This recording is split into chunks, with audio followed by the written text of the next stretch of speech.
Now, LiveDoc is basically a document editor that has some pre-generated outputs that we can place on it. For example, notice here that we have a stackup table, which shows all of the layers in our stackup.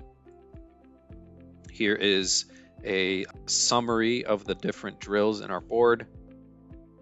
For example, we only have through holes that go from top to bottom layer. Here is a preview of the top layer copper, and each of these can be selected, and you can choose, for example, the scale, if you want it rotated,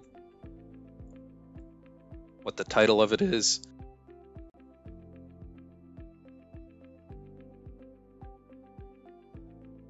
And then any of these views that you see on the left side here, for example, we can add the second layer, can also be dragged and dropped onto this page.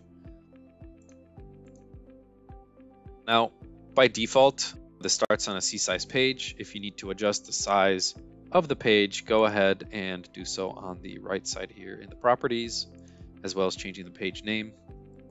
If you need to add another page, at the bottom here, there's a floating toolbar where you can click the Add Page button, and you should see that there's already a second page called Assembly at the bottom here, which has our assembly top layer, and we can go ahead and expand that.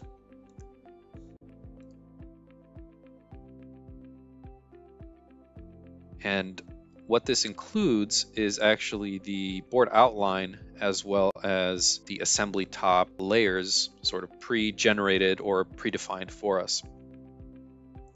If, for example, I want to include other layers in the assembly top view, I can go into the, let's deselect this first, I can go into the visibility tab in the left-hand sided panel.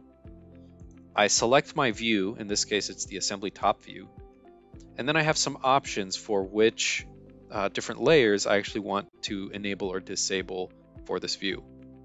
So for example, I can turn on my silkscreen top, the OrCAD X layout tutorial board, little silkscreen that we drew earlier appears. Or if I want to include, for example, the top layer pins, I can do so by selecting that.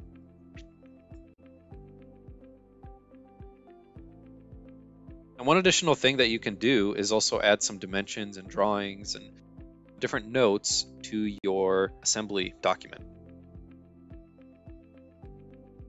We select this option here, this is the linear dimension. Notice that it'll snap to corners. You can also turn on snapping for other objects such as segment midpoints, pin centers, etc.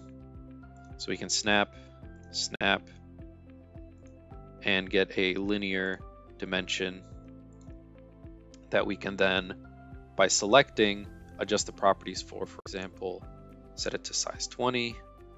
Let's make it in millimeters. Change the line width, make it maybe orange, and let's add some trailing zeros. And then we can set this as default so that if we add another linear dimension, then it should follow that same format. There we go. So you can use the different options. There's linear, there is ordinate, there is angular dimensions you can add. You can also place general drawings of arcs, shapes, lines, polygons, texts. You can also paste images into your live document. Anything that you would need to help whoever is assembling the board assemble it for you successfully. I'm going to go ahead and close this. One thing I want to mention is that LiveDoc always exists inside of your design. So at any point, you can always go back to manufacturing, LiveDoc, and open back up your LiveDoc and make edits. If I make a change to the board, let's just say, for example, that let's move this diode over here. I move this diode, I should see those changes automatically reflected in my live document. And there it goes, it refreshed and the change has come through. So you don't have to worry about regenerating it every time. The tool automatically handles that for you. Let's go ahead and undo that. Come back to LiveDoc, and there it goes. So feel free to play around more with LiveDoc. There's a lot of different options and things that you can do. As you can see, there's some different views and charts that you can add.